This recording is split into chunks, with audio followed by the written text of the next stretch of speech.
High ସାଙ୍ଗମାନେ ସକାଳୁ ସକାଳୁ ଦେଖନ୍ତୁ କେତେ ଲୁଗାପଟା ତାରରେ ଶୁଖେଇ ଥକିଗଲି ଓ ଲାଷ୍ଟକୁ କ'ଣ କରିବି ଖରକି ଫରକି ଦେଇକି ତଳେ ମୁଁ ବିଛାଇ ଦେଲି ଓ ପୁଅର ପ୍ୟାଣ୍ଟ ସାର୍ଟ ପକାଇଦେଲି। ପୁଅ କହୁଛି କ'ଣ ପାଇଁ ମାମା ତୁମେ ମୋ ପ୍ୟାଣ୍ଟ ସାର୍ଟ ତଳେ ପକାଇଲ, ଏ ଶୀଘ୍ର ଶୁଖିବ ତୁମେ ଜାଣିନ ଆମର ତାରରେ ଲେଟ୍ରେ ଶୁଖିବ, ତୁମର ଶୀଘ୍ର ଶୁଖିଯିବ, ପକ୍କାଟା ତାତିଯିବ, ତେଣୁ ତୁମ ପ୍ୟାଣ୍ଟ ସାର୍ଟ ଶୀଘ୍ର ଶୁଖିଯିବ।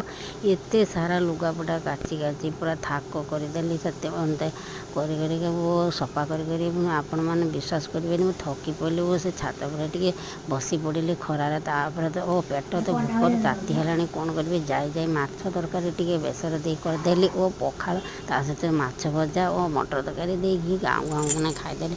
କେତେ ଶୀଘ୍ର ଖାଇ ଦେଇଛି, ଶୀତକୁ କେତେ ସୁନ୍ଦର ଲାଗୁଛି ଖରାରେ ବସି ଖାଇବା, ତାର ଯେ ମଜା। ଆପଣମାନେ କିପରି ଲାଗିଲା ଭିଡ଼ିଓଟି ନିଶ୍ଚୟ ସବସ୍କ୍ରାଇବ୍ କରିବେ, ଲାଇକ୍ କରିବେ, କମେଣ୍ଟରେ ଜଣାଇବେ। ରହିଲି, ବାଏ ବାଏ। ଆଉ ନେକ୍ସଟ ଭିଡ଼ିଓରେ କିଏ ଆସୁଛନ୍ତି ଆପଣମାନଙ୍କୁ ଜଣାଇବି। ରହିଲି।